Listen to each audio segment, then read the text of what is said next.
j'espère que vous allez bien. Alors, aujourd'hui, j'aimerais que nous parlions d'une phrase de Socrate. Alors Socrate, célèbre philosophe grec du 5e siècle, voilà, quelqu'un de très connu, somme toute.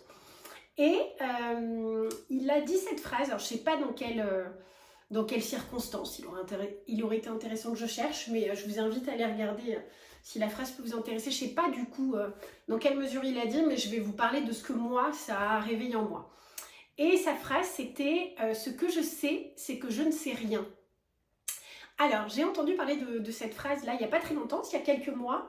Il y a eu le concours d'éloquence dans ma ville. Alors, le concours d'éloquence, c'est un concours de parole, on va dire de prise de parole. Ce sont les lycéens, donc toute année confondue, de la seconde à la terminale, qui s'affrontent dans un espèce... Enfin, ils ne s'affrontent pas, mais chacun vient sur scène, écrit un espèce de discours sur la thématique donnée. Et donc, cette année, la thématique donnée, c'était... cette phrase de Socrate, ce que je sais, c'est que je ne sais rien. Et moi, cette phrase, déjà, alors sans la connaître, ça me parlait beaucoup, ce sujet, parce que j'avais vraiment eu ce constat assez incroyable, peut-être 6 mois auparavant, et donc ça tombait parfaitement bien, le sujet m'a tout de suite parlé, donc je suis allée voir le concours d'éloquence, c'était super, les thématiques utilisées étaient super, très très bien écrites, vraiment c'était impressionnant pour des jeunes qui n'ont pas vécu grand-chose, d'avoir de telles projections sur la phrase et de tels discours, enfin, c'était super. Alors pourquoi cette phrase me parle?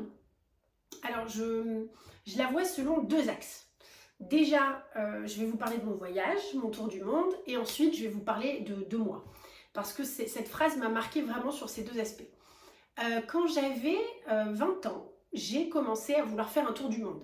Bon, ça a toujours été, enfin, à la mode. Pour les personnes qui aiment voyager, ça a toujours été quelque chose à la mode. Donc, je regardais des vidéos sur YouTube, j'avais envie de partir en voyage, etc. Et c'était vraiment le rêve de ma vie. Je faisais une obsession là-dessus. Et pour en avoir parlé autour de moi, alors majoritairement à mes parents dans un premier temps, c'est pas que ça a été mal reçu, mais c'était, voilà, c'est bon, il faut grandir à un moment donné, trouve-toi un travail, construis ta vie. Voilà, c'était pas un projet sur lequel j'étais super soutenue.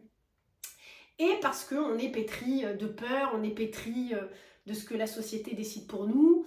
Les années passaient et puis je ne mettais rien en place pour pouvoir le faire.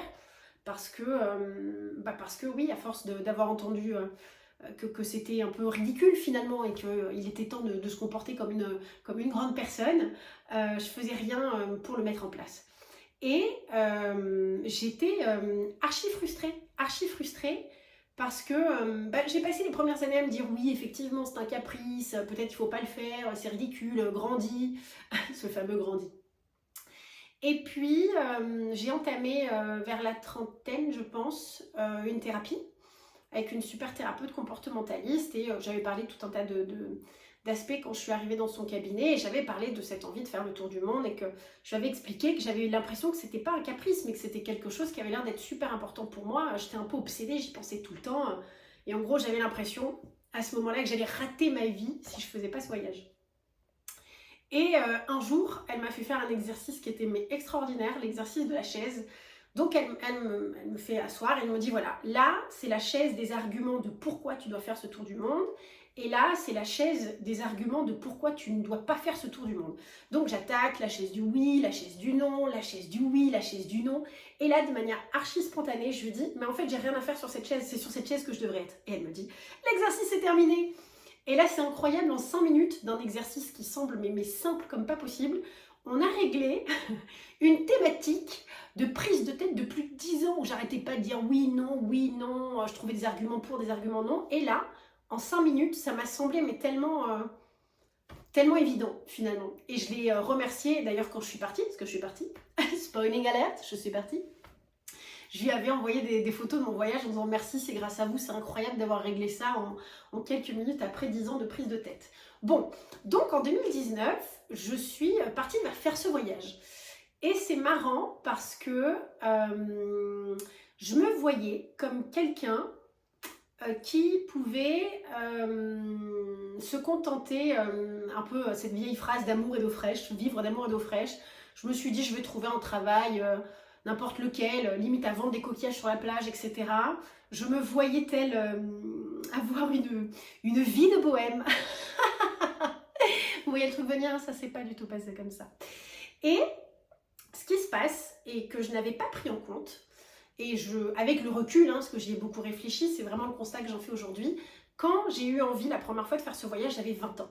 À 20 ans, on n'a pas les mêmes aspirations qu'à 30 ans.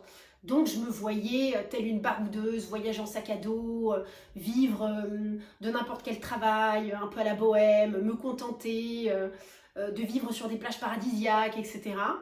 Et j'avais pas rediscuté finalement cette façon de voir les choses de tout au long de ma vie.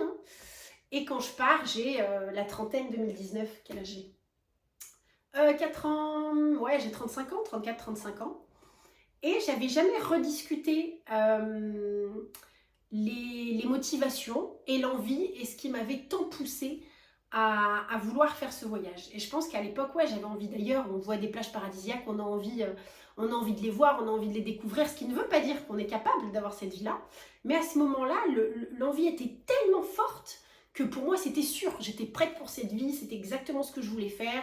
J'avais économisé pas mal d'argent, je partais pour 2 ans et demi, etc. Ça allait être un voyage exceptionnel, ça allait être le voyage qui allait changer ma vie. Et surtout que j'avais pas vraiment réussi à avancer dans ma vie parce que le voyage, c'était ça le rêve de ma vie. Et tant que je n'allais pas avoir fait ce voyage, forcément, j'allais pas pouvoir avancer ou j'allais finalement avoir raté ma vie parce que ce que je voulais envers et contre tout, c'était ce voyage et c'était ça qui allait tout régler. Et les frustrations que j'avais, c'était sûrement à cause de ça. Et les thématiques que j'avais, c'était sûrement à cause de ça aussi. Par exemple, j'avais une thématique avec la sédentarité. Pour moi, je voulais tellement faire ce voyage que je voulais me baser nulle part. Et c'était devenu tellement traumatique, on va dire, chez moi, que je vivais que dans des meublés, j'achetais pas de meubles, je ne voulais absolument pas être attachée à quoi que ce soit. C'est-à-dire que pour moi, prendre un appartement vide et acheter des meubles, je me suis dit c'est l'assurance que tu feras jamais ce voyage. Donc surtout n'achète pas de meubles, surtout ne te mets pas dans une situation de sédentaire parce que sinon tu feras jamais ce voyage. C'est dire à quel point c'était vraiment ancré dans ma tête. Bref. Et j'aimais voyager, à 18 ans j'ai fait mon premier week-end à Londres, j'ai trouvé ça exceptionnel et depuis j'ai toujours voulu voyager, etc. J'ai pas mal voyagé, à ce moment-là, au moment où je pars, j'ai déjà pas mal voyagé en Asie, etc. Et c'est vraiment le voyage, j'adore ça. Donc forcément, c'est la consécration ultime de ma vie, de mon mode de vie, de ce que j'ai toujours rêvé. Et puis je suis tellement malheureuse et frustrée de ne pas faire ce voyage, donc c'est sûr que c'est ça que je veux faire envers et contre tout. Bon. Je pars faire ce voyage. Alors, je suis partie en 2019, donc j'ai parti pour 2 ans et demi. J'ai eu le temps de faire que 6 mois, ce qui est déjà merveilleux, c'est incroyable. J'ai eu le temps de faire la Chine, le Japon, l'Inde, Laos, Cambodge, Philippines.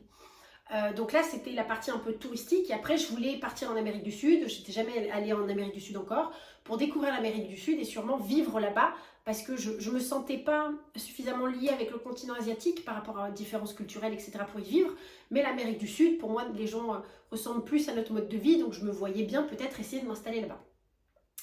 Et donc je fais ces 6 mois en Asie, ces 6 mois de voyage et c'était exceptionnel. Et en fait, les choses ne se sont pas du tout passées comme je l'envisageais. Je pensais vraiment que j'allais retirer une satisfaction incroyable, que ça allait être fantastique, que j'allais enfin être apaisée, tout, etc. Et le voyage était incroyable. Ça m'a apporté d'autres choses que je n'avais pas envisagées. Moi qui est très contrôlante, par exemple, ça m'a permis de lâcher prise, de vivre au jour le jour, chose que je ne faisais jamais. Et ça a été une liberté incroyable. Donc ça, c'était vraiment la plus grosse, belle découverte du voyage que je n'avais pas prémédité. Et par rapport à cette vie de bohème, je me retrouve en fait un jour sur une plage du Cambodge, une plage paradisiaque, mer turquoise, sable blanc, je suis dans un petit bungalow de richou, enfin vraiment le cadre idéal. Et je suis sur cette plage qui avant de partir était la projection idéale de ce que je voulais vivre. Et là je me dis mais putain qu'est-ce que tu te fais chier. Qu'est-ce que tu t'emmerdes ici? Qu'est-ce que t'aimerais être en France avec ton frère? Et là, mais ça m'interpelle et je me dis, waouh, mais qu'est-ce qui se passe? Tu es en train de vivre exactement le stéréotype idéal de ce que tu pensais vouloir de manière idéale et en fait, c'est pas du tout ce qui se passe. Et qu'est-ce qui se passe à ce moment-là? En fait, quand j'ai eu ce rêve de tour du monde, j'avais 20 ans.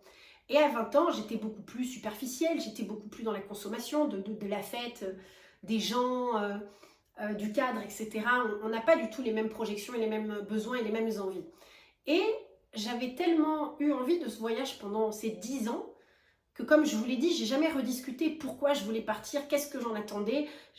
Pour moi, c'était juste, je ressentais le truc tellement fort que c'était ça que je voulais.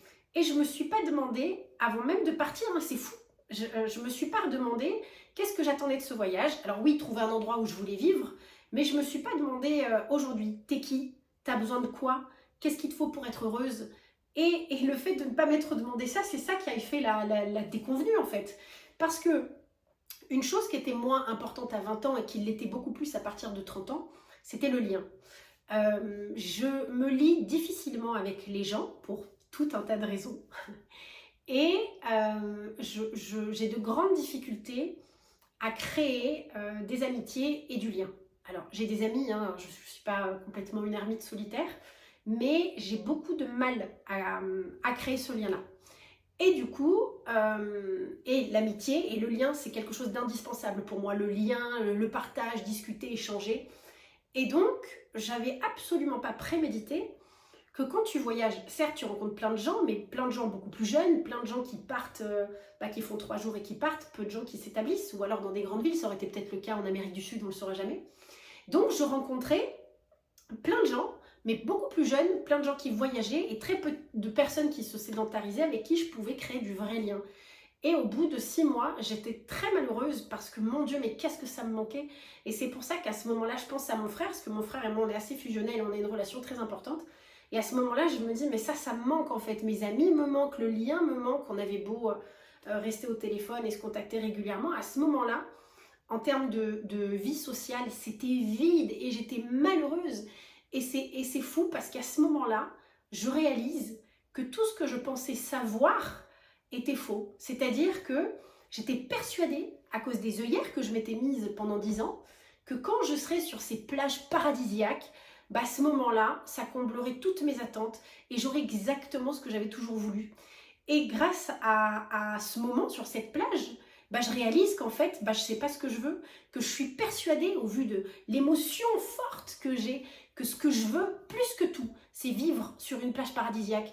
Même si ça me pousse à être loin des gens que j'aime, même si ça me pousse à être seule, même si ça me pousse à vendre des coquillages sur une plage, à ce moment-là, de par mon ressenti, j'ai l'impression que la seule chose qui compte, c'est vivre dans un cadre idyllique.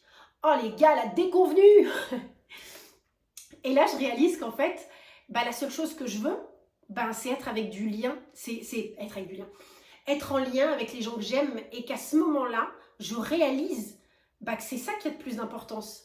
Et c'est fou parce que je viens passer les 10 dernières années de ma vie à être frustrée parce que je n'arrivais pas à accéder à la seule chose que je pensais possible, alors que la seule chose que je pensais être, la chose la plus incroyable à réaliser dans ma vie, alors qu'en fait, j'avais déjà la chose la plus incroyable que je voulais dans ma vie. Et c'est fou. Je vais faire un parallèle. Il y a un bouquin qui est sorti, Le Secret, là, il y a quelques années, qui avait fait un tabac marketing incroyable, que j'avais pas lu. Et je voulais juste lire la dernière page parce que je voulais savoir ce que c'était, ce bordel de secret. Et en fait, la phrase, c'était vous avez déjà tout en vous. Une phrase, à l'époque, je lisais pas du tout de bouquin de développement personnel. Et je me suis dit, mais qu'est-ce que c'est que cet esbrouf? C'est quoi ce truc-là? Et je comprenais pas et j'avais pas compris. Et ce jour-là, j'ai compris.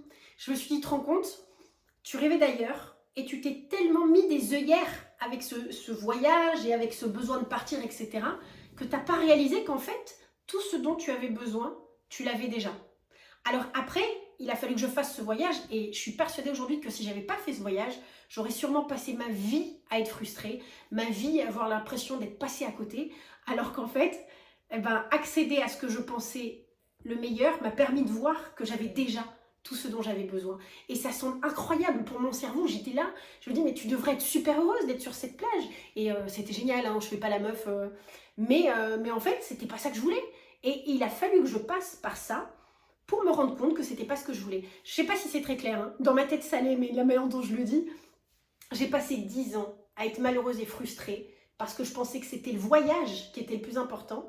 Et parce que j'avais ces œillères et que j'étais persuadée de ça, je ne me rendais pas compte que le plus important, c'était pas du tout ça, que le plus important pour moi, et ce qui passait avant tout, c'était le lien, et être proche des gens que j'aime, et être proche des personnes avec qui je peux établir vraiment cette communication-là, bien plus importante que les plages paradisiaques, bien plus importante que tout le reste en fait, et c'est fou parce que ça a tout changé, et ben à ce moment-là, j'ai réalisé que je savais rien, et c'est pour ça que je pense à cette phrase de Socrate, à ce moment précis, je me suis dit, mais en fait, bah, la seule chose que tu sais là, c'est que tu sais rien. Tu pensais savoir, tu as passé les 10 dernières années à être dans une certitude incroyable, alors que tu étais complètement à côté de la plaque.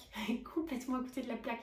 Et quand j'y repense, mais c'est fou d'avoir passé 10 ans à me frustrer et à être malheureuse parce que je pensais ne pas accéder à ce qu'il y avait de plus essentiel pour moi, alors que je l'avais déjà. Et c'est incroyable quand on y repense. Et ça a tout changé. Ça a tout changé parce qu'en revenant de ce voyage, donc avant, comme je vous l'ai dit, la sédentarité, ça m'angoissait parce que la sédentarité allait m'empêcher de voyager, allait m'empêcher d'accéder au Saint Graal de ce que je pensais vouloir. Et tout d'un coup, je suis rentrée et 1 an après, j'ai acheté. J'ai acheté alors que j'avais dit toute ma vie que jamais, au grand jamais, je n'achèterais quelque chose, que je voulais vivre ma vie comme une bohème, que je ne voulais être attachée nulle part, que j'aimerais de toute façon bouger toute ma vie, que je ne supporterais pas d'être basée quelque part. Et le plus drôle, c'est que, donc moi j'habite à Orange, dans une petite ville du Vaucluse. J'ai passé 13 ans à Paris et ça a été merveilleux. Et je me suis dit, moi, vivante, jamais je ne retournerai à Orange, cette petite ville super calme et tranquille où on doit s'emmerder. Alors, spoiling alerte encore, où est-ce que j'ai acheté? À Orange. Et ben pourquoi? Parce que j'ai ici les gens que j'aime le plus. Et c'est fou d'avoir rejeté ça pendant 10 ans. Et tout d'un coup, mais ça m'a semblé tellement évident quand je suis rentrée de mon tour du monde, alors que j'avais vu des destinations incroyables, des trucs exotiques, des trucs fous. J'aurais pu choisir partout ailleurs, parce que j'avais déjà tout quitté. Donc il aurait été très facile d'aller s'établir ailleurs. J'avais qu'une seule envie, c'est d'être à Orange. Ah bah celle-là, on l'a pas vu venir. Hein. Et c'est fou de réaliser à quel point parfois on peut se baigner de certitude, alors qu'en fait, on peut être littéralement à côté de la plaque, littéralement. Et donc voilà, moi qui pensais vivre une vie de bohème, encore une fois de vendeuse de coquillages sur une plage paradisiaque, je me suis retrouvée propriétaire, sédentaire, à Orange, la ville que j'ai fuie en tant que jeune et dans laquelle je pensais jamais revenir habiter, jamais. Et le fait d'avoir fait ce voyage, donc d'avoir dépassé mes frustrations, dépasser ma peur. Alors ça a été un travail important, hein, ça c'est certain, ça n'a pas été de tout repos, mais réussir à dépasser mes peurs et d'accéder à ce que je voulais le plus, ça m'a permis de réaliser ce que je voulais réellement. Et c'est une expérience extraordinaire parce qu'aujourd'hui, j'ai pas de frustration. Aujourd'hui, je vis une vie sédentaire et bien plus calme que celle que j'avais envisagée, celle que j'avais projetée et rêvée. Et j'ai jamais été aussi heureuse. Et c'est fou parce que, alors il fallait passer par le voyage, ça c'est évident. Si j'avais pas passé le voyage et que j'étais passée directement à cette vie-là, pour raisons diverses et variées, mais j'aurais été sûrement frustrée et malheureuse toute ma vie. Parce que c'était pas du tout l'idée que j'avais et l'idée que je projetais. Et aujourd'hui, voilà, cette vie calme, je sors beaucoup parce que je suis un peu inexcitée, mais cette vie plus calme de sédentaire propriétaire qui était pour moi la pire angoisse, et aujourd'hui c'est ce qui me rend le plus heureuse. Et c'est incroyable de se dire que la représentation de ce que je considérais être le plus anxiogène, propriétaire, dans une mini-ville comme Orange, soit aujourd'hui la chose qui me rend le plus heureuse. Mais c'est incroyable quand on y pense, c'est complètement fou de se dire que pendant 10 ans, j'étais réellement persuadée de quelque chose, et en fait, je savais absolument pas ce qui était le mieux pour moi, et ce que je voulais vraiment, parce que j'étais complètement omnubilée par le voyage et par les œillères que j'avais. Et ça, je trouve ça incroyable. Donc ça, c'est le premier point sur le voyage. Et le deuxième point, ça a été 1 an plus tard. Donc j'ai acheté, je me suis séparée, j'étais dans une relation, je me suis séparée, j'ai acheté. Ça a été un coup de poker, il faudra parler des peurs dans une autre vidéo, ça peut être pas mal, donc je ne vais pas en parler là. Donc coup de poker, et puis 6 mois après, je pète les plombs. Je fais comme une espèce de mini décompensation, je dirais pas dépression, mais décompensation. Et là encore, je pense que je m'étais monté un personnage pour me protéger de tout un tas de choses. Et là, j'attaque une nouvelle thérapie parce que je m'effondre, hein, donc là, je reprends avec la même thérapeute qui m'avait aidée pour le voyage à l'époque, Madame Chevalier, je vous kiffe. Donc je reprends ma thérapie avec ma thérapeute et là je découvre mais énormément de choses sur moi, des choses que j'avais pas vues parce que je pense que avant d'accéder à l'essence de ce que je suis, et je pense qu'aujourd'hui je me rapproche vraiment de qui je suis vraiment. Je pense qu'il n'y avait pas la place pour découvrir ces choses-là et pour les voir. Je ne sais pas si c'est très clair, mais tant que je n'avais pas attaqué finalement le socle, c'est-à-dire que j'avais besoin pour me découvrir et pour évoluer de me poser alors que je pensais tout l'inverse jusqu'ici. Et le fait de me sédentariser, d'acheter un lieu, de me sentir comme une reine dans ce lieu. Il ne se passe pas une seule journée j'ai une petite maison de ville et il ne se passe pas une seule journée où je me dis pas mais qu'est-ce que je suis heureuse d'être ici, qu'est-ce que je suis heureuse de ce changement, qu'est-ce que je suis bien. Et je pense qu'il fallait que j'accède à cette tranquillité d'esprit pour libérer de la place dans tout mon être pour pouvoir travailler sur d'autres choses. Et à ce moment-là, vu qu'il n'y avait plus cette crainte de fond de savoir ce que je voulais faire de ma vie, vers où je voulais aller, comment j'allais être heureuse, ben ça d'une certaine manière c'était réglé. Alors je dis pas que ça sera toujours comme ça, mais en tout cas là à ce moment-là ça l'était. Et ben il y a eu de la place pour explorer d'autres choses. Et là j'ai découvert des choses sur moi. J'avais encore une fois des certitudes, des choses que je pensais mais avérées. Et là tout d'un coup je me suis rendu compte que par exemple j'étais moins gentille que ce que je pensais, que j'étais moins altruiste que ce que je pensais, que j'étais beaucoup plus vilaine que ce que je pensais. Et alors pas que je me glorifiais ou que je me valorisais, mais je pense que ouais, il y a certaines choses qu'on veut pas voir, il y a certaines choses auprès desquelles on n'est pas prête à se confronter. Et à ce moment-là, boum, ça m'a explosé en plein de gueule et je me suis dit, wow, mon Dieu, mais il y a ci, il y a ça.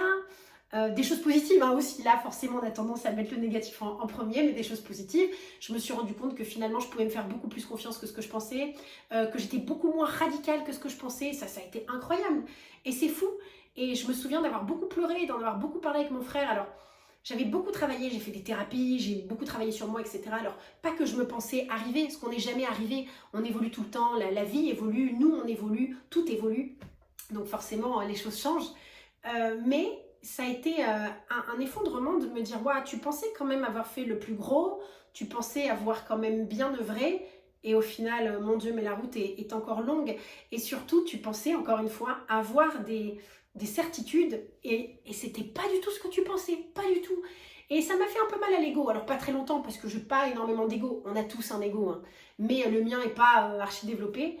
Et ce qui m'a fait mal, c'est de me dire, ouais, tu vois, à l'aube de tes 40 ans, tu pensais quand même te connaître, tu pensais quand même naviguer dans une piscine où t'as pied, mais la vache, mais en fait, encore une fois, tu étais complètement à côté de la plaque et ça va que je suis ouverte d'esprit et que je me suis pas martelée parce qu'il n'y a pas de raison de le faire, mais je sais que ça peut être difficile, donc ça peut l'être pour d'autres personnes, de réaliser qu'en fait, je me connaissais pas, enfin, je me connaissais, hein, ça, je suis pas passée de blanc à noir quand même, mais de réaliser qu'en fait sur plein de choses j'étais complètement à côté de la plaque, que je pensais être comme ci, comme ça, et pas du tout.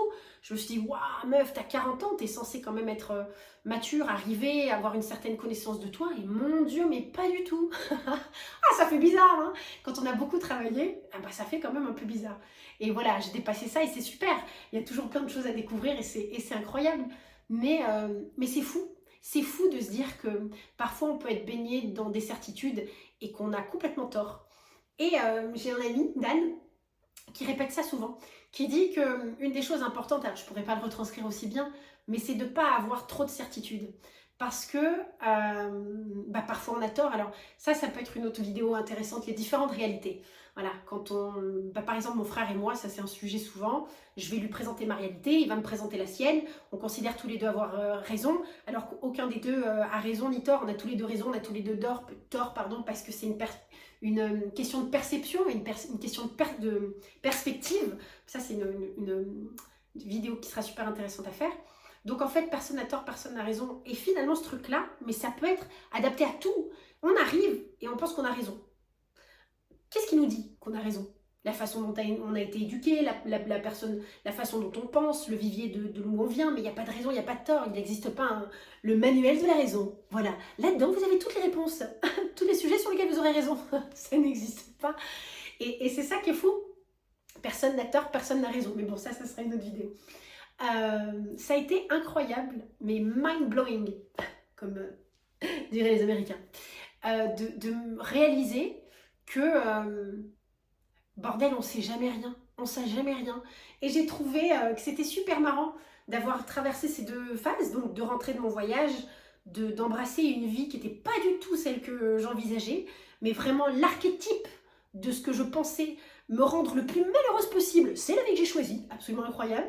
Derrière, de faire ma mini décompensation, de découvrir des choses sur moi que je ne connaissais pas, de tout changer quasiment, d'être une personne beaucoup plus calme, d'être dans une vie beaucoup plus calme alors que jamais de la vie j'aurais cru choisir ça, et de se dire mais t'as passé de 20 à 35, donc finalement les 15 ans les plus les 15 ans de construction les plus importantes, on va essayer de s'en sortir. Parce qu'à 20 ans, bon voilà, tu sors de l'enfance, tu te connais pas, et je trouve que vraiment de 20 à 30, c'est là où tu te découvres le plus, et de 30 à 40, c'est vraiment l'idéal, c'est là où t'affines.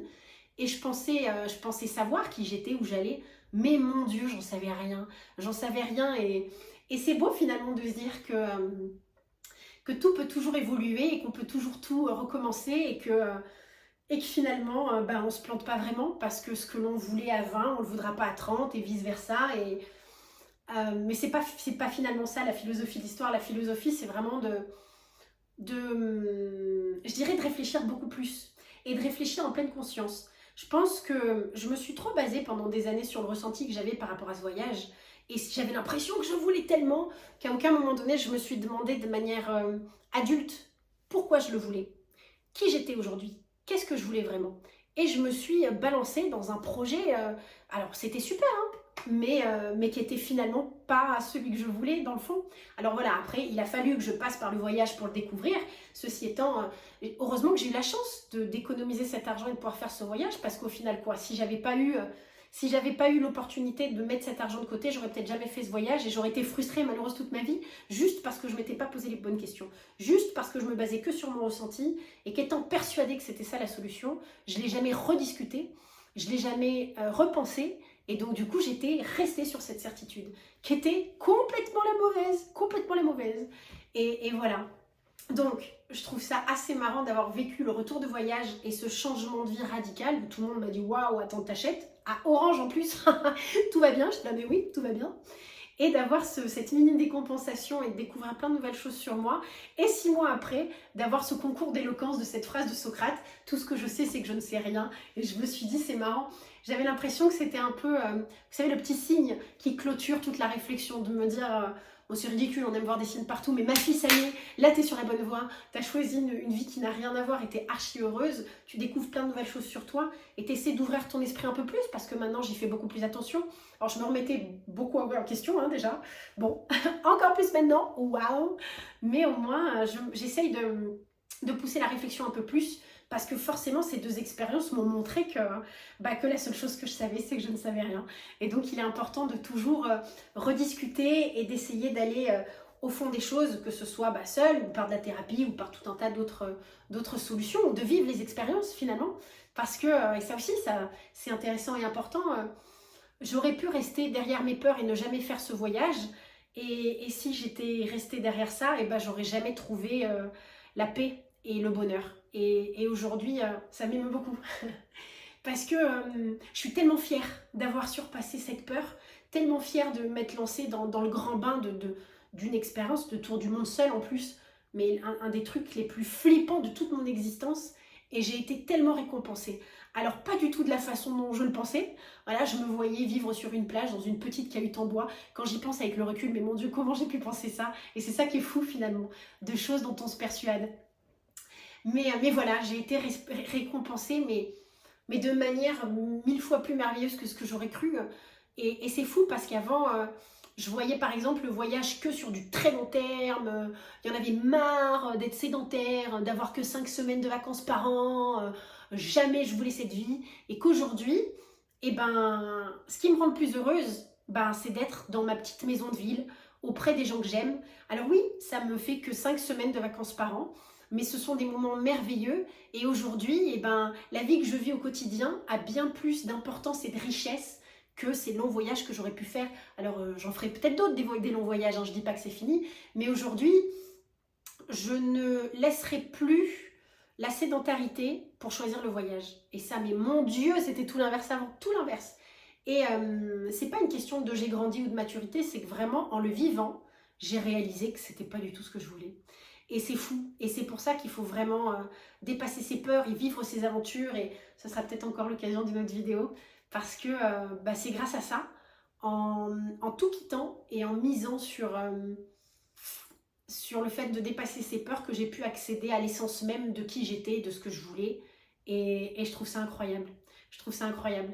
Donc voilà, bref, il faut essayer de surpasser ses peurs, mais ça on en parlera dans une autre vidéo. N'oubliez pas qu'on n'est jamais sûr de rien, parce qu'il n'existe pas ce fameux manuel de la vérité. Et que du coup, tout ce qu'on pense être ce que l'on veut, c'est peut-être pas forcément ce que l'on veut, que s'il y a un doute, il faut essayer, il faut vivre des aventures, il faut tenter des choses, parce que finalement, quand on vit le truc, c'est sûrement très différent de ce qu'on pensait. Et franchement, j'étais à 10 000 de m'imaginer que je pouvais trouver une autre vie bien meilleure que de faire un tour du monde pendant 3 ans et vivre sur des plages paradisiaques. Le synopsis de ce film, elle part. 3 ans sur des plages paradisiaques, vivre de colliers de coquillages sur la plage, boire des margaritas tous les jours. Ça va être une vie merveilleuse. Qui aurait cru que j'allais trouver une vie sédentaire dans une petite maison à Orange bien mieux que cette vie, 3 ans de cocktails et de colliers sur la plage. C'est incroyable quand on y pense. Et voilà. Je ne savais rien les enfants. Donc voilà, donc je pense qu'il est important d'aller au bout des choses et des projets pour être sûr que c'est vraiment ce que l'on veut. Parce qu'encore une fois, si j'avais pas fait ce voyage, j'aurais pas la vie rêvée que j'ai aujourd'hui, même si elle ressemble pas du tout à ce que je pensais. Donc, quelle serait la chute de cette vidéo? Les certitudes. Faire attention aux certitudes, parce que, autant c'est la réalité, hein. Je dis pas qu'à chaque fois quand on pense des trucs, on est à côté de la plaque, mais autant les gars, c'est pas du tout ce que vous pensez. Alors peut-être la moralité, ça serait de...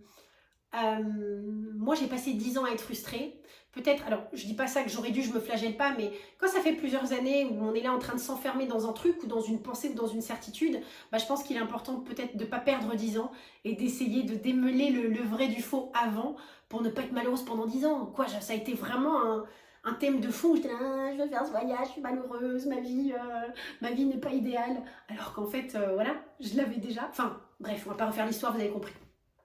Mais ouais, peut-être que lapsus, quand quelque chose vous obsède, je pense qu'il est important de se donner les moyens d'aller au bout. Je pense à des gens qui, pendant des années, peut-être, ont peur de se lancer dans l'entrepreneuriat, etc. Si vraiment c'est un truc qui devient viscéral et tout, etc. Certes, on prend le risque de perdre beaucoup, on s'expose et tout, etc. Mais on risque de passer notre vie à regretter et à être malheureux si on ne va pas au bout du truc. Donc je pense que quand on a des certitudes qui nous enferment et qui nous rendent malheureux, comme moi c'était le cas pendant 10 ans pour le voyage, faut aller au bout les gars, faut aller au bout parce que, oh la vache, la surprise qu'on récolte derrière, elle est incroyable. Donc voilà, allez au bout. Il y a cette phrase que je trouve merveilleuse, je sais plus où est-ce que je l'avais entendue. Il faut avoir des rêves assez grands pour ne pas les perdre de vue quand on les poursuit. Et je pense que ouais, quand il y a quelque chose qui viscéralement vous obsède ou vous voulez le faire et tout, etc. C'est dur, on a peur, on risque gros, mais il faut se lancer. Il faut se lancer parce que soit c'est exactement ce qu'on voulait et ça sera merveilleux, soit c'était absolument pas ce qu'on voulait, mais grâce à l'expérience, on le saura et on pourra passer à autre chose et continuer à chercher quelque chose qui nous convient plus. Voilà, j'espère que vous avez aimé la vidéo du jour et je vous dis à la semaine prochaine.